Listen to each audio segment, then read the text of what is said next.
Spencer Tracy's final review, The Men He Could Never Forget. A priest once asked Spencer Tracy, "What weighs most heavily on your soul?" And he whispered, "Father, I've been attending my own funeral for 40 years. Tonight, you'll meet the companions who watched him carry that weight, the names Hollywood erased from history, the faces he could never forget. The men who saw behind the mask of America's conscience. This is what he never told the world. This is the confession he left in whispers, in private notes, in the trembling memories of those who dared to stand close to him." For half a century, millions of Americans believed Spencer Tracy was the embodiment of goodness itself. But the truth, the forbidden human truth, was far more complicated and far more beautiful. Tonight, we don't judge, we listen, we witness, and we finally understand why a man who had everything still felt like he had nothing at all. The saint America believed in. Spencer Tracy, born April 5, 1900, Milwaukee, Wisconsin. The son of a truck salesman and an Irish Catholic mother who made him pray the rosary every single night. He grew up in a working-class neighborhood where the church bells dictated the rhythm of life, where confession was mandatory, where the fear of God was as real as the bread on your table. 9 Academy Award nominations, 2-time consecutive Oscar winner for Best Actor in 1938 and 1939, a feat that would not be repeated for nearly 3 decades. 50 years on screen, America's conscience, the father figure every child trusted, the priest every Catholic believed in, the judge whose verdicts felt like they came directly from heaven. When Spencer Tracy spoke on screen, grown men listened. When he looked at you with those steady, kind eyes, you believed the world could still be good. He played priests, judges, fathers, journalists, men of principle. He was nominated for playing a Portuguese fisherman, a presidential candidate, a defense attorney at Nuremberg. Every role carried the same unshakable moral center. The American Film Institute would later rank him as the 9th greatest male star in Hollywood history. Humphrey Bogart said he was the best actor he ever worked with. Laurence Olivier called him the greatest movie actor there ever was. You know, there are certain faces that make you feel safe, like your grandfather's armchair, worn smooth by decades of use, familiar, unshakable. Like the porch light your mother left on when you stayed out too late. Like the smell of coffee brewing at dawn when the world is still quiet.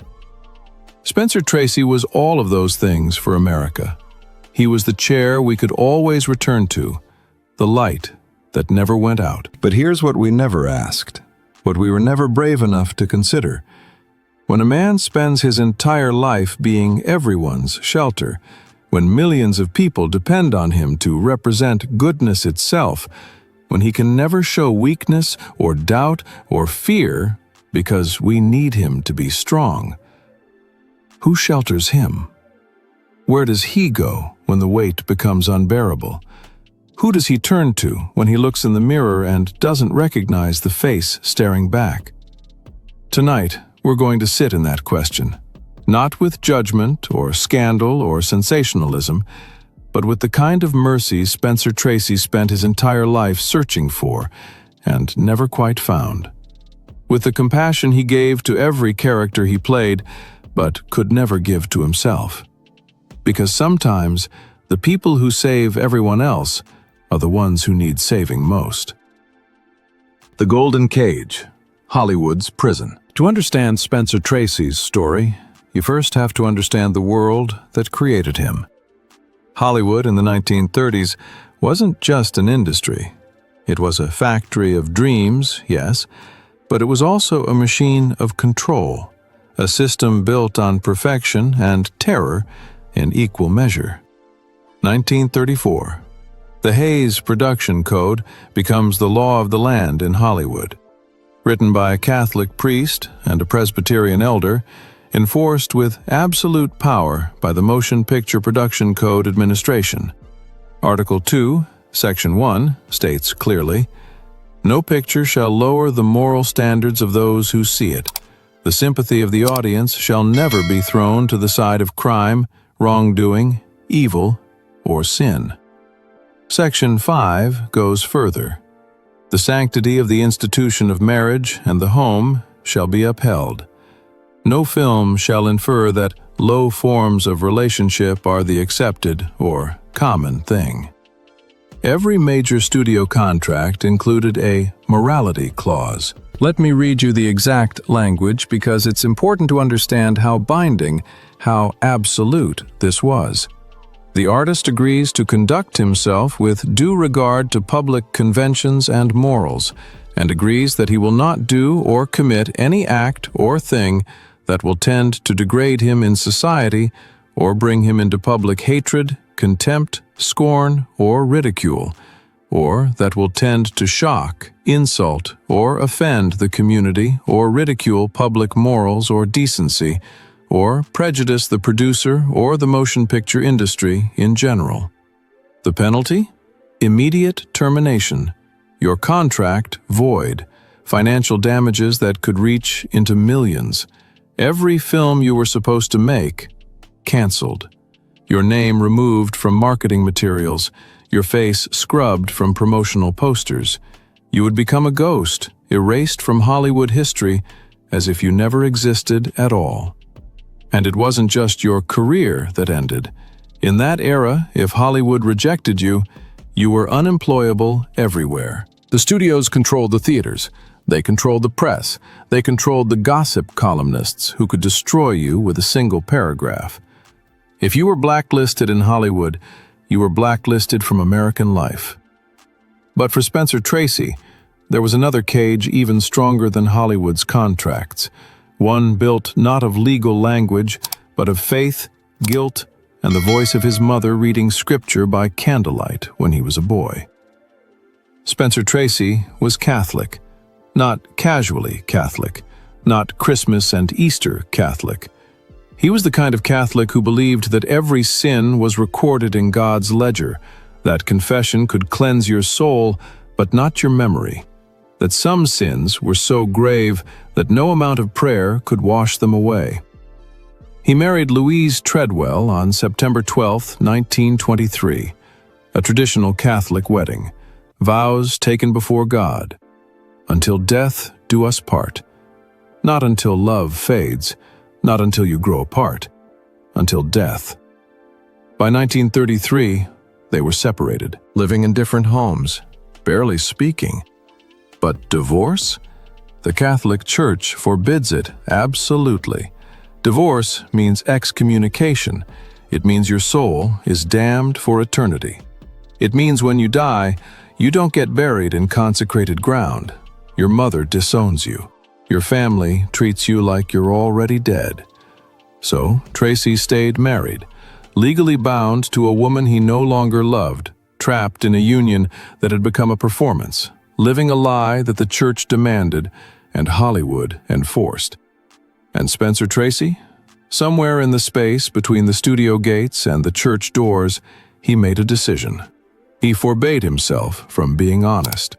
Not because he was weak, but because honesty would have cost him everything he'd worked for, everything his mother had prayed for, everything the world needed him to be. The show was about to begin, and it would run for 40 years without intermission.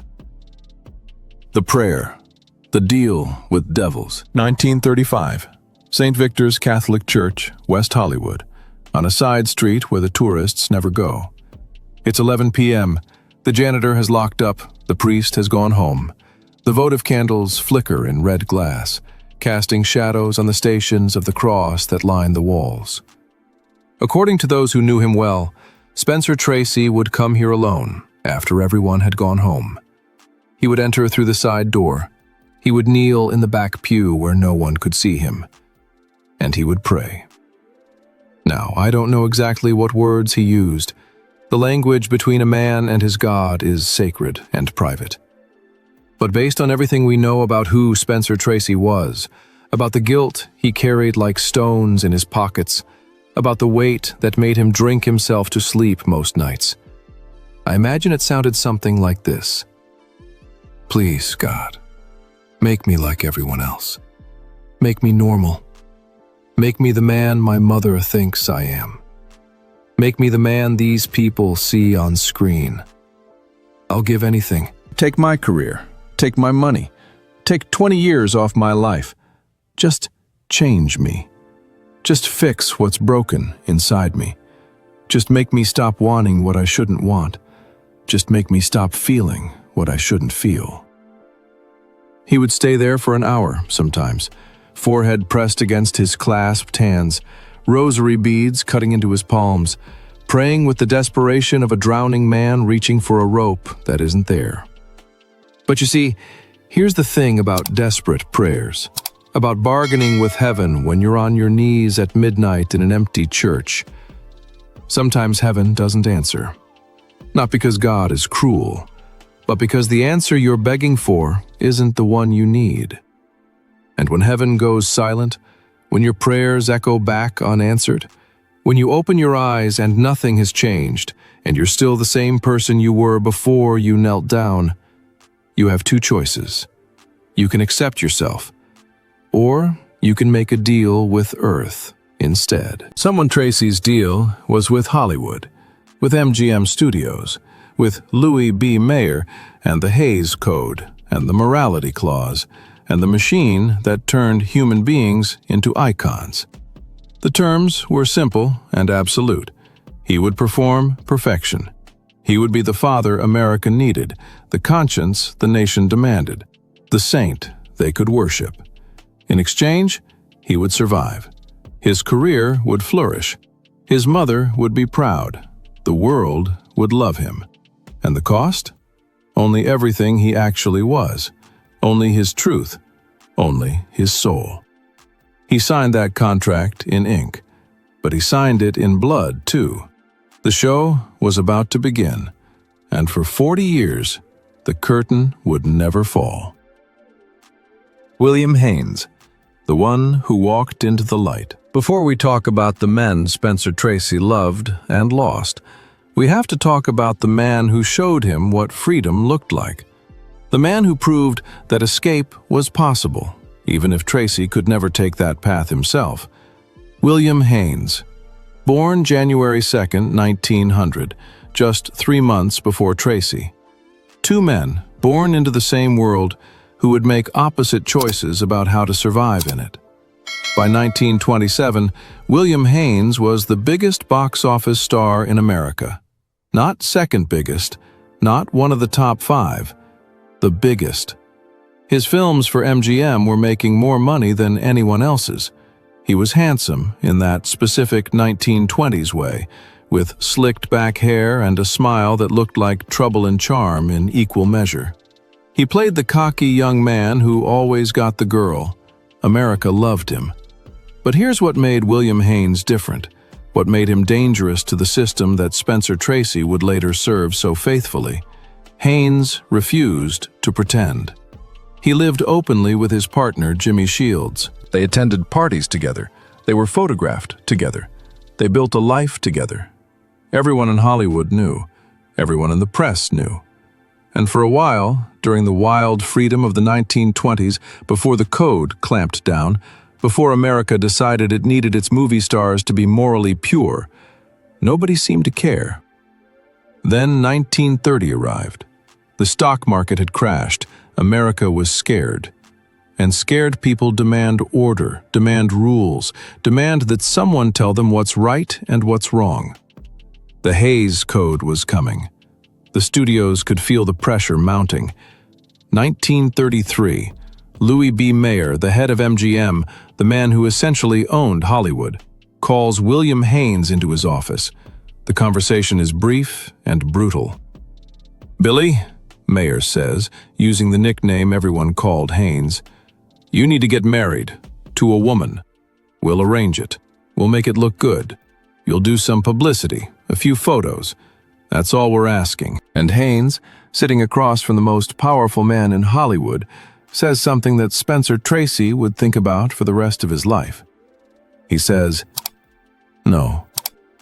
Just that. No explanation, no apology, no negotiation. Just no. Mayer tries again. He explains the money Haynes will lose, $10,000 a week, more than any actor in Hollywood. In today's money, that's nearly $200,000 every week. He explains the films waiting for him, the fame, the legacy, everything he's worked for since he was 20 years old. Haynes listens, and then he stands up. He takes Jimmy Shields' hand, and he walks out of MGM Studios, and never comes back. Let me tell you what happens to William Haynes after Hollywood tried to destroy him. He and Jimmy opened an interior design firm. They decorated the homes of movie stars who had to pretend to be something they weren't. They created beauty together for 50 years. They grew old together. They held hands in public until the day William died in 1973, and Jimmy followed him 6 months later. Because after half a century together, he didn't know how to live in a world without his partner. William Haynes lived to be 73 years old, happy, free, on his own terms. Spencer Tracy was there the day Haynes walked out of MGM. He watched from a studio window as his friends chose love over everything Hollywood could offer. And according to someone who was standing next to Tracy that day, Spencer whispered something under his breath, just 4 words that would haunt him forever. "I could never do that." Have you ever stood at a crossroads where you knew deep in your bones which path was right, which path would lead to peace, which path would let you sleep at night without pills or whiskey or guilt? But you couldn't take it. Not because you didn't want to, but because everything you'd been taught, everyone you'd loved, every voice in your head that sounded like your mother or your priest or your God was screaming at you to turn around? William Haynes was the bravest man Spencer Tracy ever met. Not because Haynes was fearless, but because he chose his truth over his comfort. He chose love over applause. He chose a small, honest life over a magnificent lie. And Spencer Tracy? He watched his friend walk into the light, and then he turned back toward the darkness. Not because he was a coward, but because the weight of everything he carried, the faith, the family, the image, the expectations, was heavier than the freedom he could only imagine. From that day forward, whenever Tracy saw a photograph of William and Jimmy together, smiling in their garden or at a dinner party with the clients who never cared who they loved, he would look at it for a long time. And then he would pour himself another drink. "You're the only free man I ever knew," he said once, years later, when someone mentioned Haynes's name. The only one who had the guts to walk away from the throne. But Tracy never followed, because sometimes knowing the right path isn't enough. Sometimes you need something more than knowledge. You need courage. And courage was the one thing Spencer Tracy could never quite find enough of. George Cukor, The Safe House. If William Haynes taught Spencer Tracy what freedom looked like, George Cukor taught him where to hide when freedom was impossible. George Cukor, born July 7, 1899, 1 year older than Tracy. By the mid-1930s, he was already one of the most brilliant directors in Hollywood. He directed Katharine Hepburn in Little Women. He worked on Gone with the Wind before the studio forced him off for being, in their words, too soft. He would go on to direct The Philadelphia Story, My Fair Lady, A Star is Born. 50 years of masterpieces. But George Cukor's greatest creation wasn't on screen. It was his home. A sprawling estate at 1033 Cordell Drive in the Hollywood Hills. From the outside, it looked like any other mansion in that neighborhood. Spanish colonial architecture, manicured gardens, swimming pool with a view of the city lights below. But what happened inside that house especially on Sunday evenings when the gate was locked and the servants were given the night off, was something else entirely. Cukor's house became a sanctuary, the only place in Hollywood where certain men could take off their masks, where they didn't have to perform straightness or masculinity or any of the other exhausting roles the world demanded, where they could laugh too loud and dance too close and exist without fear, at least for a few hours. Spencer Tracy arrived late, always past midnight. He would park 3 blocks away and walk, collar turned up, hat pulled low. He would enter through the side gate, never the front door. He would stay for 2 hours, maybe 3, never longer. And he would leave before dawn, before the city woke up, before anyone could see him. Inside, he found something rare and precious: men who understood. Men who carried the same weight. Directors and writers and actors and composers, all of them trapped in the same golden cage, all of them performing the same exhausting lie. According to those who were there, Tracy didn't talk much. He would sit by the fireplace with a glass of whiskey and just listen. Listen to other men talk about their lives without fear. Listen to laughter that wasn't calculated for public consumption. Listen to honesty that would be career suicide anywhere else in Los Angeles. George Cukor understood something that very few people in Hollywood did. Sometimes the deepest form of love isn't romance. It's sanctuary. It's being the person who says without words, "You don't have to pretend here. You don't have to be anyone but yourself. Just for these few hours, you can rest." You remember a place like that in your own life, don't you? Maybe it was a friend's kitchen where you could show up at 11 p.m. without calling first, and they'd just put the kettle on without asking what was wrong. Maybe it was your grandmother's porch where you could sit in silence for an hour, and she'd understand you were just tired of talking. Maybe it was a diner where the waitress knew your order and your troubles and never judged either one. George Cukor's house was that place for Spencer Tracy. The only location in Los Angeles, maybe the only place on earth, where he wasn't the movie star, or America's conscience, or the good Catholic man. Or he could just be Spencer. Tired, guilty, scared, lonely, human. One of Cukor's friends recalled seeing Tracy there one night in 1945. It was past 2 a.m. Everyone else had gone home.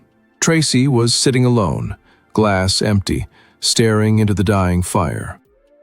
Cukor sat down next to him without saying anything. They sat there for 20 minutes in complete silence. Finally, Tracy spoke. Just 7 words. "I don't know who I am anymore." Cukor didn't offer advice, didn't try to fix it, just put his hand on Tracy's shoulder and said, "You're whoever you are right now. That's enough." Tracy left an hour later, got in his car, drove home to his empty house, and the next morning, he was back on set at MGM, performing perfection, being America's father figure, carrying the weight of goodness on his shoulders like it wasn't slowly crushing him. Every morning, Spencer Tracy looked in the mirror and practiced being someone else. He practiced the smile, the voice, the steady, reassuring gaze that made audiences feel safe. He rehearsed his lines even when there was no camera, because every conversation in public was a performance. Every photograph was part of the lie.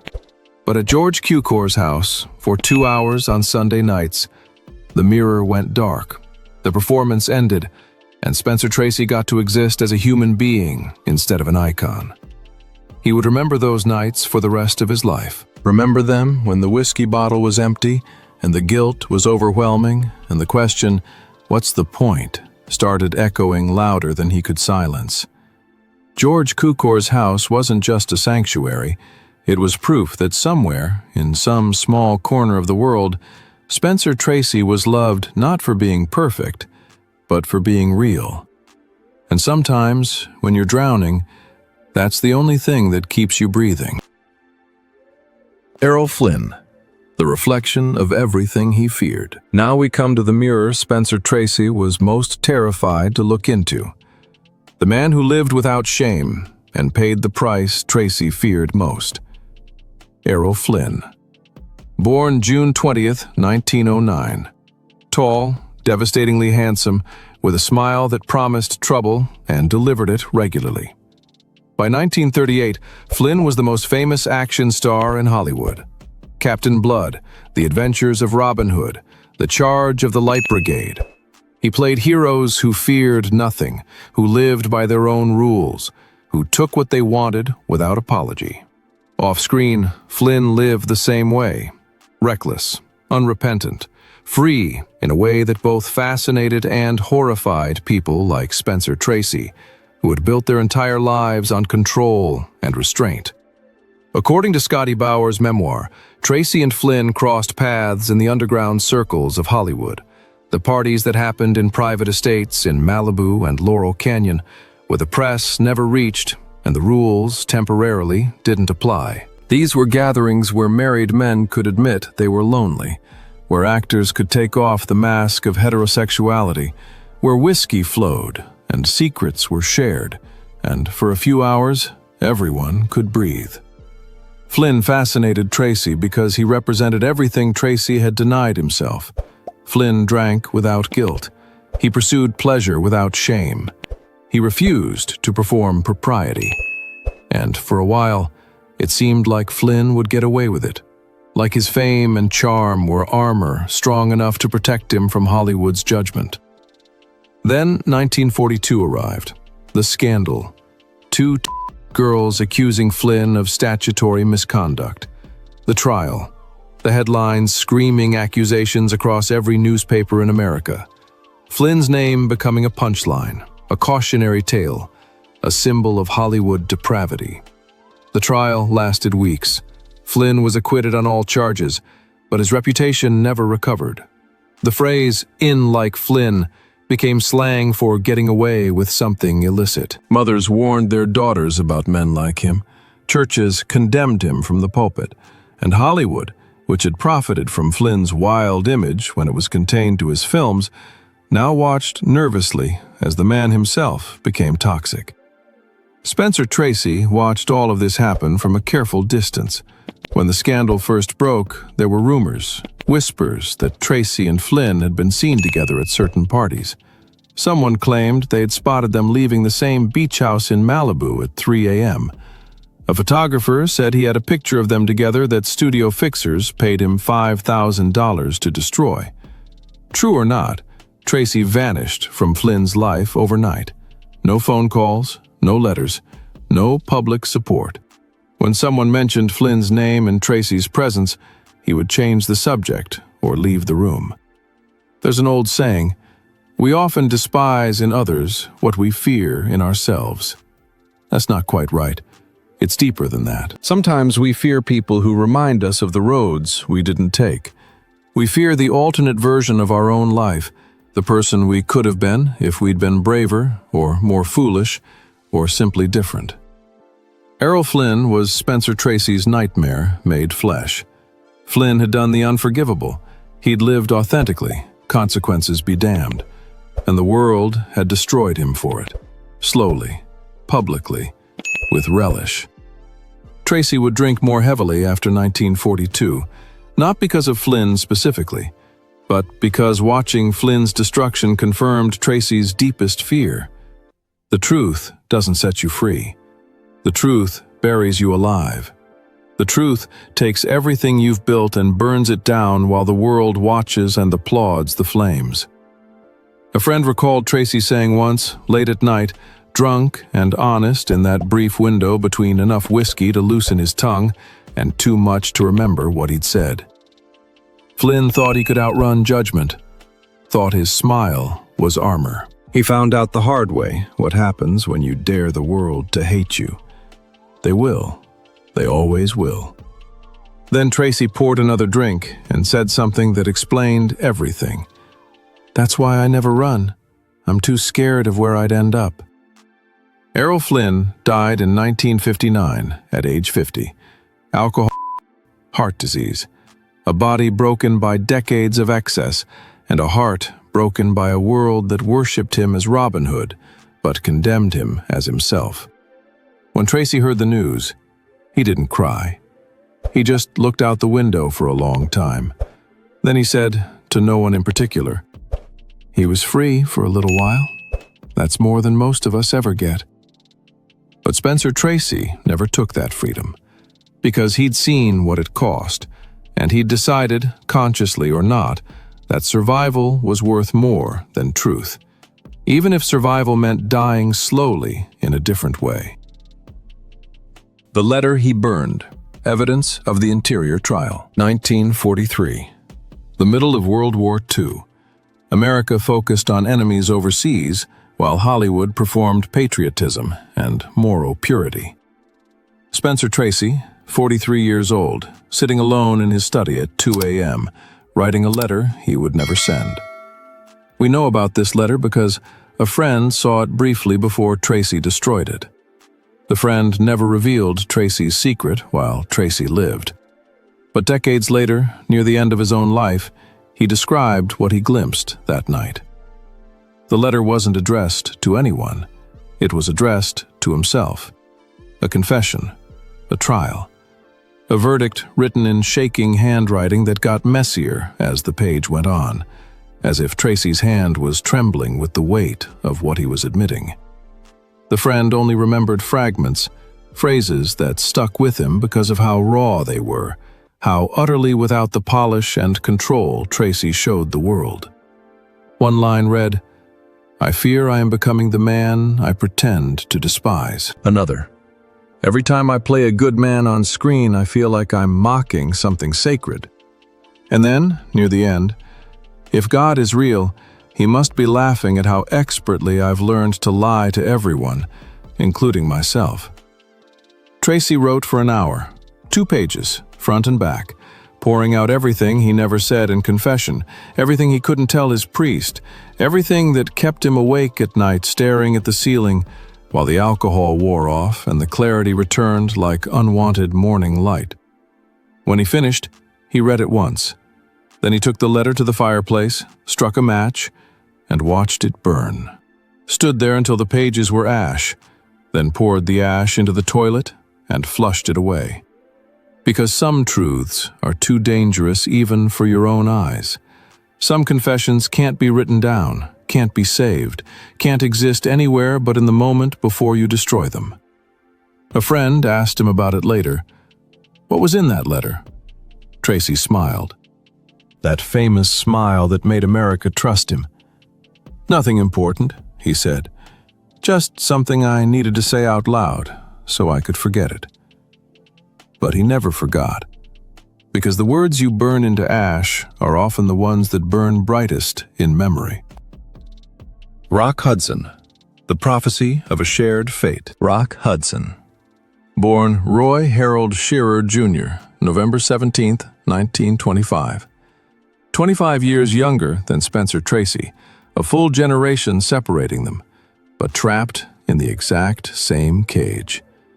By 1955, Hudson was the new face of masculine perfection in Hollywood. Tall, square-jawed, with a gentle voice and kind eyes. He played romantic leads opposite Hollywood's most beautiful women: Doris Day, Jane Wyman, Elizabeth Taylor, America's ideal man. The bachelor every woman wanted to marry. Behind the studio machinery, Rock Hudson's management had him dating starlets for publicity, attending premieres with actresses on his arm, performing heterosexuality so convincingly that even people who knew the truth sometimes wondered if they'd been wrong. 1955. George Cukor hosts a dinner party at his estate, one of those Sunday gatherings where the gates were locked and the truth was allowed to exist for a few hours. Spencer Tracy is there, 55 years old now, face weathered, eyes tired. 2 decades of performance taking their visible toll. Rock Hudson arrives, 30 years old, still young enough to believe he can balance the performance and the truth, still hopeful that maybe, somehow, he can have both the career and the honesty. Someone introduces them. "Rock, this is Spencer Tracy. Spencer? Rock Hudson." They shake hands, study each other, see something familiar in each other's eyes. That specific kind of exhaustion that comes from living two lives simultaneously. They talk for 20 minutes, not about films or Hollywood, about faith, about mothers who wouldn't understand, about the space between who you are and who the world needs you to be. A friend who was standing nearby remembered Tracy offering Hudson a cigarette, lighting it for him, then saying something that sounded casual but landed heavy. They'll dress you up and sell your smile to the world. They'll make you rich and famous and beloved. And by the time you figure out who you really are, they'll have already written your ending for you. Hudson laughed nervously. Sounds ominous. Tracy didn't laugh. It's the trade we make. We give them the fantasy. They give us the fame. Just remember, the fantasy is all they'll ever want from you. The real you? That's dangerous. That's not profitable. That's what you have to hide. Hudson nodded, not fully understanding yet. He was still young, still believed he could manage it, still thought maybe he'd be different. Maybe he'd find a way through the maze that had trapped men like Tracy. They didn't speak much after that night, just polite hellos at industry events. But Tracy would watch Hudson's films sometimes, late at night when the insomnia and the whiskey kept him awake. Watch this young man play romantic heroes.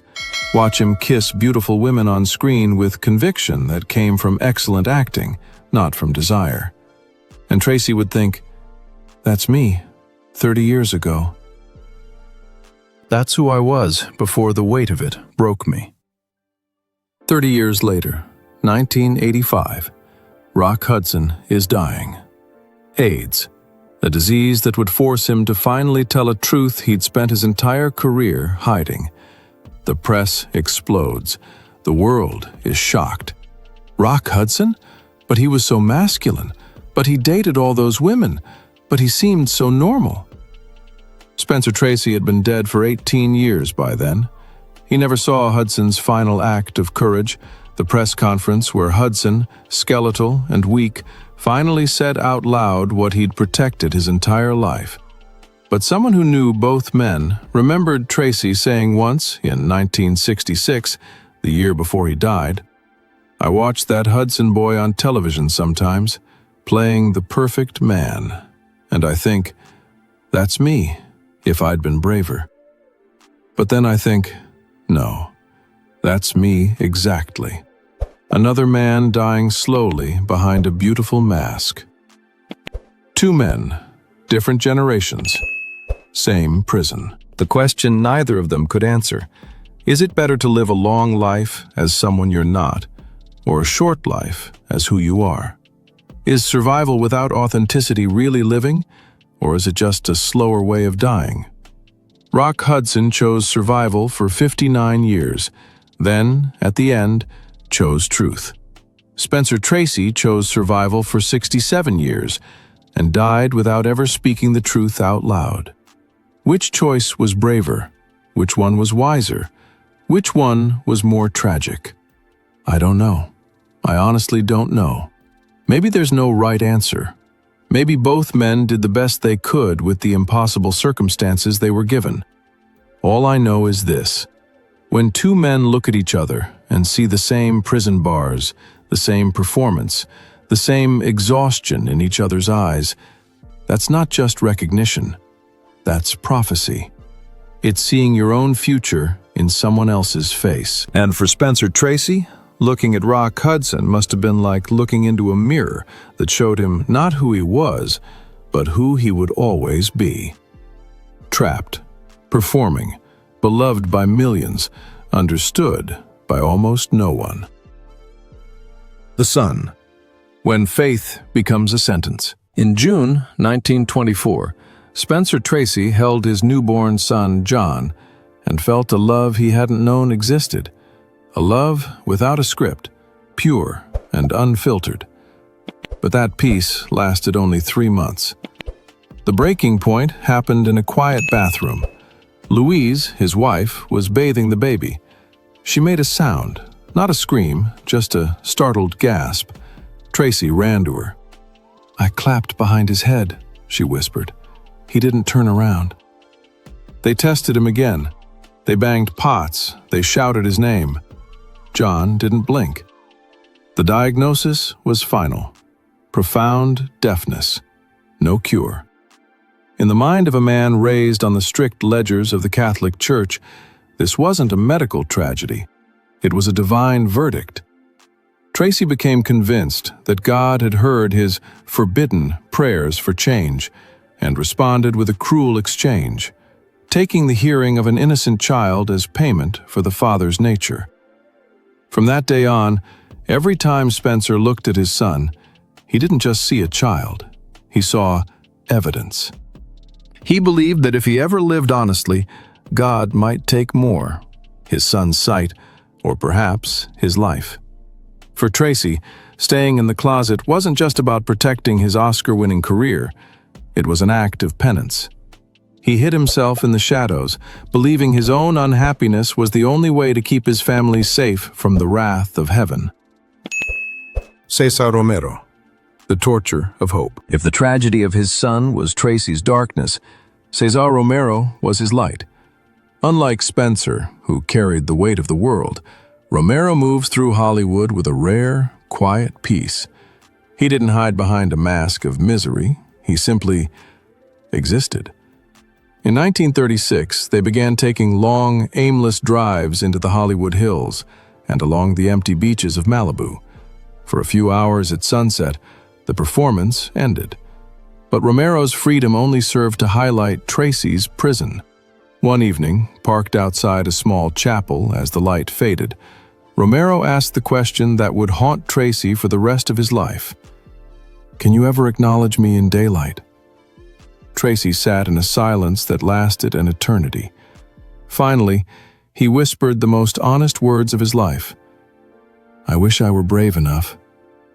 The following morning, Romero found a note on his dressing table, written on MGM stationery. "You deserve a braver man than me." Romero kept that note tucked inside his Bible for the next 57 years. The tragedy here wasn't a rejection of love. It was the realization that happiness was within reach, but the door was locked from the inside. For Spencer Tracy, Romero represented the cruelest thing of all: hope. Because when you can see the light but refuse to step into it, hope ceases to be a comfort. It becomes a form of torture.